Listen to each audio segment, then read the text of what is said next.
Hey everyone, Stephanie Shields here with Arizona Advanced Electrology Training, coming back to you guys today with another hair removal expert conversation.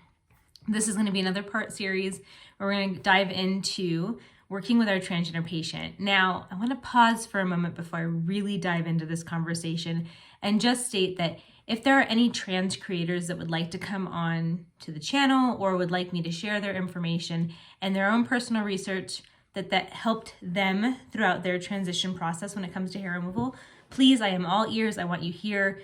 Truth be told, if it's not me having this conversation, I'd rather it be you, because at the end of the day, no person experiences this better than the person that's going through this, okay?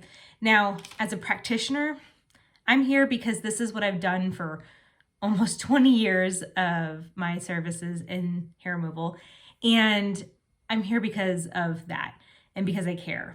If there are transgender practitioners that would like to hop on the channel and talk from personal experience, or patients that just have a lot of great information, that this is a great space for it. If you have videos you want me to share, I'll put them into the list mixed with this. Just drop me a comment, send me an email at the email that's in the comments, and I'd be happy to.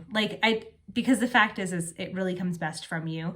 I just wanted to be able to help any way I can. So back to the conversation at hand. Please reach out. But let's dive into this.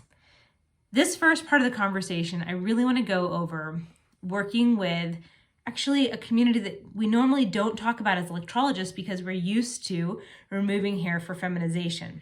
However, that's not all we do. Now we are seeing patients who are transmasculine, so assigned female at birth, undergoing male puberty, and they are needing hair removal for surgical prep. Now these patients are going to usually have grafted areas that we're going to be working with to get them prepped for surgery. The cool thing about surgery is if you would have asked me 15 years ago about doing this video, I'd tell you, well, we basically got like one cookie cutter and one pipe dream, right? And that's really all we had. And that's all, we didn't really have a lot of diving into this because there wasn't a need for our patients. But then they started utilizing, they being surgeons, started utilizing graft skin for surgical reasons. And that graft skin needed to be cleared from hair.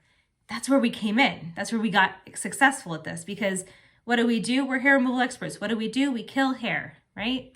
So now we started seeing people come in and get ready for surgeries like phalloplasty or urethral lengthening, and getting prepared for those surgeries. And those surgeries is where we jump in as a professional and get them cleared.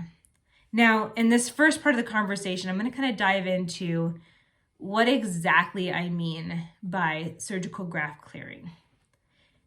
Next, we're going to talk about the options that are out there. However, there are so many now out there that a patient there's no cookie cutter to this, right? So when a patient walks into your office, it's not going to be like, oh, he's got this going on and he's going to have this surgery and we're good to go. There are so many customizations that you have to be really good on understanding terminology. You have to be really good on understanding what your patient's needs. You have to be good about communicating with your patient, your need as an electrologist. So it becomes more complicated, but in a good way, okay? Because it means these complications in our communication with our patient just mean that they have more options available to them, which is what we want. We want patients to be able to make informed decisions on their health and their wellness. Now, when we dive into, I'm gonna lower my chair here because I feel like I'm 15 feet tall. But when we dive, that's first ever, guys, I'm 4'10". When we dive into these conversations about graft skin, there's gonna be multiple areas that you can, as a technician, work on. Most commonly, but not exclusively, these areas will be forearm, lat, and thigh. Now, of these three areas, each surgeon has a different size graft that they would like you to go with. Some of these areas are imperative that you clear them pre-surgically, because once they are inside, you cannot get them out and you can have many post-surgical complications happen. But when you're talking to your patient and they're talking to their surgeon And if you have good communications with your surgeon, you can also have these conversations.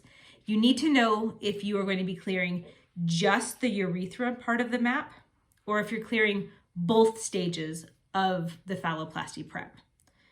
The reason I say this is one part we can get post-surgically, and it's actually kind of easier to get after surgery, which is everything on the outside, because body's going through healing, there's a lot of numbness going there, so it kind of makes the process easier.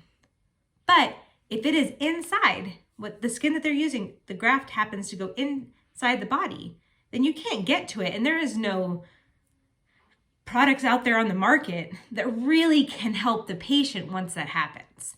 So we just need to know exactly where that is. I have some good communications with some surgeons that I've worked with where I've literally said, because let's say a forearm.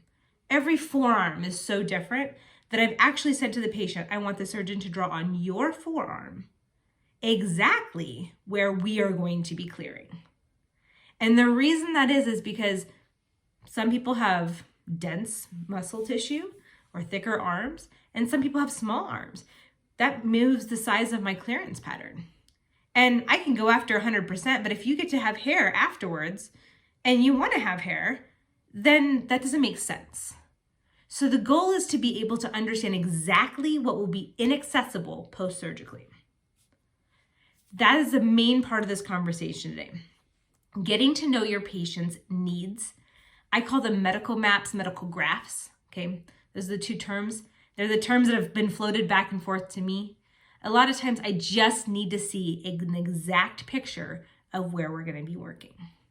So if you're a patient that's happening to watch this and you are about to go have your first consultation with your surgeon, from the start, bring in a washable marker. I recommend Crayola. As crazy as it sounds, brand new Crayola marker. And the reason is it's fairly washable. If they use the surgical markers and they are mapping it out for us, what ends up happening is you have writing on your arm for a long time. And that is just one of those things that at the end of the day, while it might be amusing in the moment, if you have to go to work with that written all over your arm, it's not going to make any sense. So bring a Crayola marker with you, nice and fresh, because they're not going to want to use something that's been used. And just say, hey, my electrologist needs to see exactly where we're clearing. And we're going to start. I also like to do, and I don't have a flexible one here, but if you can bring a ruler with you so that your surgeon could write and we come up with a numbering. So like say, for example, we're using the numbering here. I want to write exactly how far out and how far up the area that we need to clear. Exact numbers mean exact treatments. We are scientifically minded as electrologists, and at the end of the day, we want to make sure that your preparation is the best. So electrologists watching this, keep a flexible ruler in your practice. I use the kind that's meant for like seamstress work, right? Because it's flexible. If patients don't know, I just show them exactly like, okay, if this is what the surgeon's asking for, this is the area that we're going to be clearing today. Until you give me exacts, give me a map, this is what we're going to be doing. That way they can go in there and show their surgeon, okay, this is exactly what my electrologist has done, and vice versa. Surgeon, I need to know what my electrologist can do. And so that's where we're going to start. We're going to start with mapping out the area, making sure that the area that we're treating is everything that was going to be inside the body. If it cannot be reached post-surgically, I need to know where to zap. So let's talk about this. Drop some comments down below. Talk to me about where you're at in the process for your patients. And we'll dive into this more each week that we're going through this. I'm going to go through each one of those three areas with a graph over the next week.